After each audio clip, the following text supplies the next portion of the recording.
Good morning सभी को। और आज का हमारा चैप्टर होने वाला है आरोह भाग का।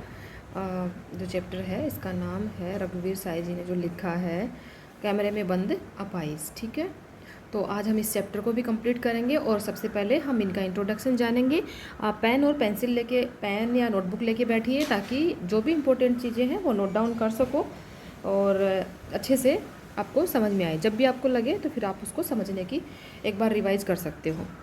रघुवीर साई जी के बारे में हम पढ़ेंगे। पहले रघुवीर साई जी का जो जन्म हुआ था वो हुआ था 1929 में लखनऊ के यूपी में, उत्तर प्रदेश में। ठीक है, लखनऊ उत्तर प्रदेश लखनऊ में हुआ था 1929 में।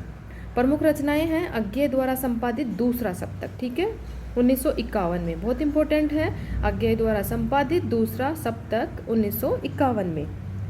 आरंभिक कविताएं, महत्वपूर्ण काव्य संकलन सीढ़ियों पर धूप में। महत्वपूर्ण जो काव्य संकलन है वो है सीढ़ियों पर धूप में, आत्महत्या के विरुद्ध, हंसो हंसो जल्दी हंसो।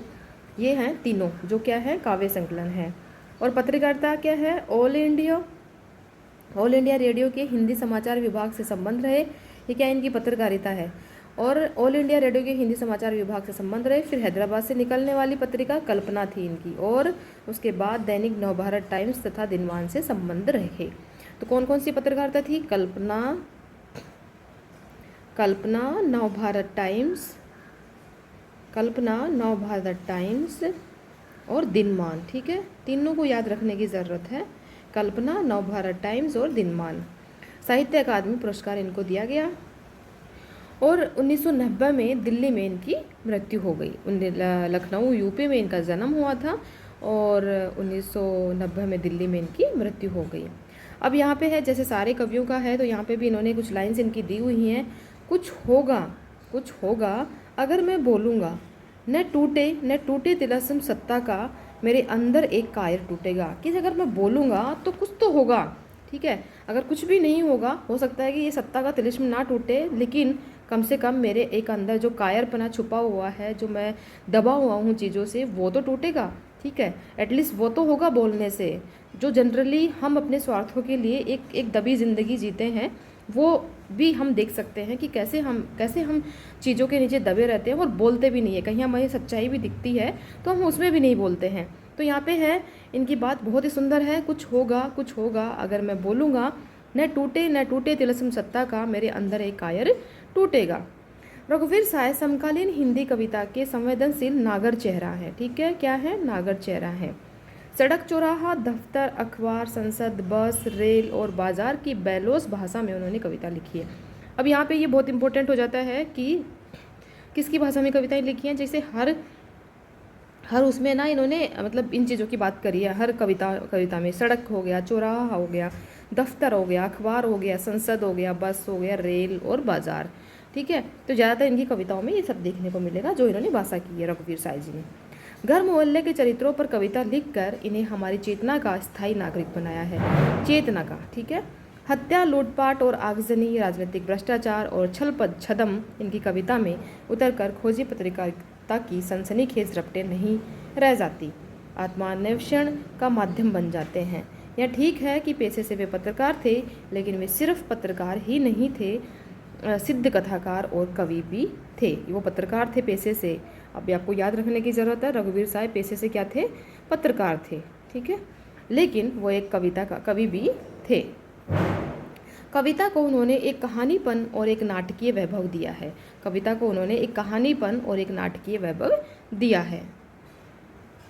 जातीय या व्यक्तिगत स्मृतियाँ उनके यहाँ नहीं के बराबर हैं। ठीक है, इसलिए उनके दोनों पांव वर्तमान में ही गड़े हैं।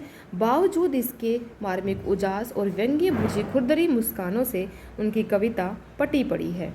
छंदानुशासन के लिहाज से भी वे अनुपम है, पर ज़्यादातर बातचीत की सहज शैली में ही उन्होंने लिखा है और बखूबी लिखा है। छंद अनुशासन भी में भी लिखा है, लेकिन ज़्यादातर उन्होंने सहज शैली में ही लिखा है। और पेशे से वो पत्रकार थे। ज़्यादातर उन्होंने सड़क, चौराहा, बस, इन सब की बातें करी है और आत्मान्वेषण का माध्यम भी बना है उनकी पत्रकारिता। बतौर पत्रकार और कवि घटनाओं में निहित विडंबना और त्रासदी को भी उन्होंने देखा है। ठीक है, रघुवीर साई की कविताओं की दूसरी विशेषता है छोटे या लघु की महत्ता का स्वीकार। अब इनकी दूसरी विशेषता क्या है कि छोटे या लघु की महत्ता मतलब यहाँ पे महानता का स्वीकार करना।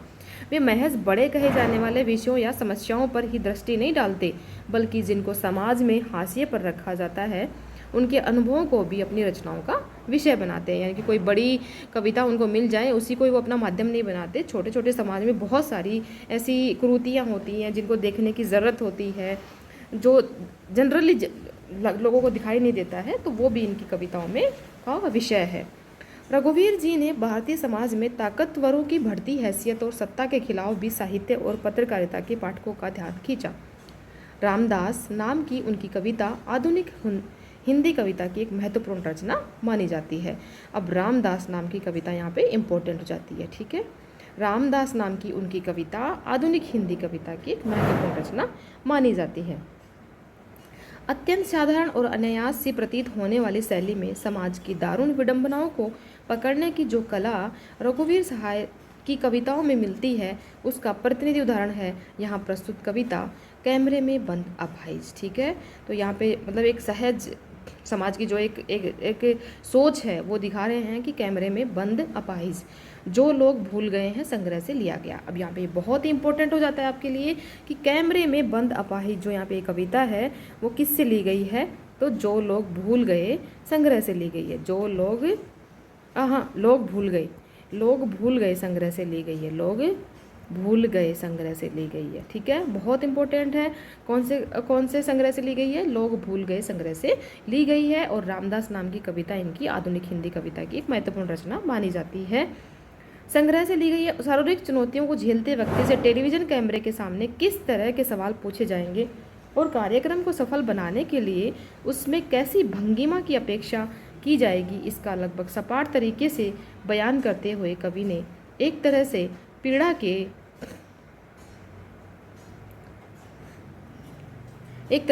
के साथ दृश्य संचार माध्यम के संबंध को रेखांकित किया है। किसी की पीड़ा को बहुत बड़े दर्शक वर्ग तक पहुंचाने वाले व्यक्ति को उस पीड़ा के प्रति संवेदनशील होने और दूसरों को संवेदनशील होने बनाने का दावेदार होना चाहिए। लेकिन विडंबना यह है कि आप जब पीड़ा को पर्दे पर उभारने का प्रयास करते हैं तब कारोबारी दबाव के तहत, ठीक है, आपका रवैया संवेदनहीन हो जाता है, ठीक है। अब पत्रकारिता में जब आप करते हैं, वो आज भी होता है, जैसे आज की ही अब हम घटना बताएंगे तो लोगों से लोग क्लाइमेट चेंज की बाढ़ की वजह से डूब रहे हैं, मर रहे हैं, तो लोगों से सवाल पूछेंगे तो कि आपने कैसा फील किया, आपने कैसा महसूस किया उस टाइम पे, आपके इतने लोग मर गए हैं तो आपको कैसा लग रहा है। तो ऐसे सब सवाल कैमरे पे पूछे जाते हैं। तो यहाँ पे एक संवेदनहीनता दिखा रही है। आपको उनका दर्द समझने की बजाय आप अपने सिर्फ टीआरपी के चक्कर में पड़े हुए हो। सहाय जी की यह कविता टेलीविज़न स्टूडियो के भीतर की दुनिया को उभारती है कि सच्चाई क्या है। लेकिन यह आवश्यक नहीं है कि इसे सिर्फ टेलीविज़न माध्यम से जोड़कर देखा जाए। अपनी व्यंजना में यह कविता हर ऐसे व्यक्ति की ओर इशार करती है जो दुख, दर्द, यातना, वेदना को बेचना चाहता है। और आजकल तो व्लॉगिंग भी ऐसे हो गई हैं, बहुत सारी है, जिसको सिर्फ और सिर्फ इसलिए दिखाया जाता है ताकि हमें इससे पैसा मिलेगा। इस कविता को शारीरिक चुनौती झेलते लोगों के प्रति संवेदनशील नजरिया अपनाने के लिए प्रेरित करते पाठ के रूप में भी देखा जा सकता है कि इसके लिए कवि ने धुर संवेदनहीनता को रेखांकित करने का तरीका अपनाया है। वह दिखलाता है कि किस तरह करुणा जगाने के मकसद से शुरू हुआ कार्यक्रम क्रूर बन जाता है, ठीक है। कैसे एक कार्यक्रम है जो लोगों की करुणा को दिखाना चाहिए और वो कैसे एक तरह से क्रूर बन जाता है सिर्फ और सिर्फ टीआरपी के चक्कर में, क्योंकि जनता को भी तो वहीं देखना में मज़ा आता है, ठीक है। तो यहीं पे आपको कविता में बताएंगे अभी आगे कि कैसे उन्होंने बताया है कैमरे में बंद अपाहिज, ठीक है। अपाहिज मतलब यहाँ पे पता ही होगा आपको, विकलांग की बात हो रही है। हम दूरदर्शन पर बोलेंगे, हम समर्थ शक्तिवान, हम एक दुर्बल को लाएंगे एक बंद कमरे में, ठीक है। एक बंद कमरे में हम एक आदमी को लेके आएंगे, एक दुर्बल आदमी को लाएंगे एक बंद कमरे में। उससे पूछेंगे तो आप क्या अपाहिज हैं, उससे पूछेंगे कि भाई क्या आप अपाहिज हैं, तो आप अपाहिज क्यों हैं, फिर पूछेंगे कि भाई आप क्यों अपाहिज हो। वही ऐसे सवाल होते हैं जनरली। आपका अपाहिजपन तो दुख देता होगा ना आपको, ठीक है। फिर कैमरे की जूम करके आपको इसको दिखाया जाएगा कि जूम करो, इसको बड़ा बड़ा दिखाओ, ऐसे करके उसको और थोड़ा बड़ा दिखाएंगे, ठीक है। ऐसा होता है और अभी भी होता है। हाँ तो बताइए कि आपका दुख क्या है, जल्दी बताइए, वह दुख बताइए, बता नहीं पाएगा। सोचिए, बताइए आपको अपाहिज होकर कैसा लगता है। अब ये सवाल बड़ा अजीब है कि बताओ आपको अपाहिज होकर कैसा लगता है। कैसा यानी कैसा लगता है, हम खुद इशारे से बताएंगे कि क्या ऐसा लगता है, फिर जो कैमरामैन है वो बताएगा कि भाई क्या आपको ऐसा लगता है, ऐसा फील करते हो आप। ये सिर्फ और सिर्फ न्यूज़ को और ज़्यादा वो बढ़ाने के लिए कि सिर्फ करुणाहीनता हमारे लोगों में आ गई है। करुणा तो है ही नहीं, संवेदनहीन तो हम हो ही रहे हैं, संवेदनशील नहीं बन सकते हैं। सोचिए, बताइए, थोड़ी कोशिश करिए, यह अवसर खो देंगे। आप जानते हैं कि कार्यक्रम रोचक बनाने के वास्ते हम पूछ पूछ कर उसको रुला देंगे, ठीक है। और जब अंत में जब उसके आंसू निकल जाएंगे ना, तब बिल्कुल एकदम ऐसे लगता है उसको पत्रकार को कि भाई हाँ अब मेरा काम मतलब सफल हो गया है।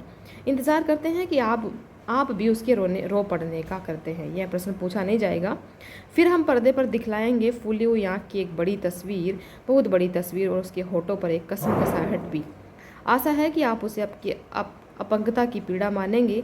एक और कोशिश, दर्शक धीरज रखिए। और एक और बोलेंगे कि दर्शकों को बोलते हैं कि धीरज रखिए, देखिए, हाँ देखिए हमें दोनों एक संग रुलाने हैं। ठीक है, ऐसे ऐसे सवाल पूछे जाते हैं। फिर बोलते हैं कि आप और वह दोनों, फिर कैमरा लेके आते हैं, बस करो या नहीं हुआ रहने दो, पर्दे पर वक्त की कीमत है। अब हमें मुस्कुराएंगे कि अब हमारा काम सफल हो गया। आप देख रहे हैं थे सामाजिक उद्देश्य से युक्त कार्यक्रम, बस थोड़ी ही कसर रह गई है। धन्यवाद। ठीक है, अब ये सामाजिक उद्देश्य का कार्यक्रम इनका ख़त्म हो गया है। तो ऐसे हमारे सामाजिक उद्देश्य के कार्यक्रम होते हैं जिसमें सिर्फ और सिर्फ टीआरपी के चक्कर में ये चीज़ें करती है। और एक बड़ा मैसेज देता है कि हम लोगों के प्रति एक करुणा नहीं रख पा रहे हैं। ठीक है, करुणा क्या, जानवरों के प्रति भी करुणा नहीं हो पा रही है। जानवर इतने आए दिन क्लाइमेट चेंज की वजह से इतने मर रहे हैं, लेकिन नहीं है, हमें सिर्फ अपना स्वार्थ दिखता है। यहाँ पे एक तरह से जो कवि हैं वो बता रहे हैं हमें एक इंसान के स्वार्थ के बारे में, कि इंसान अपने स्वार्थ के लिए कितना गिर सकता है। ठीक है, कि उसको सिर्फ अगले का दुख तो पता नहीं दिखेगा, लेकिन उस दुख को भी उसने अपना पैसा बना लिया है, एक जरिया बना लिया है कि ये ऐसे बोलेगा तो ऐसे मेरे लोग इसको देखना पसंद करेंगे, और लोगों को भी वही दिखता है, देखना अच्छा लगता है। ठीक है, तो यही है, इससे हमें कुछ सीखने को भी मिलता है। ठीक है, कि हमें हमारी ज़िंदगी में करुणा को लेके आना चाहिए। तो इस चैप्टर को यहीं ख़त्म करते हैं। थैंक यू, मिलते हैं एक नए चैप्टर के साथ में, और इसके एमसीक्यू हम फिर करेंगे अगले वीडियो में। Bye bye.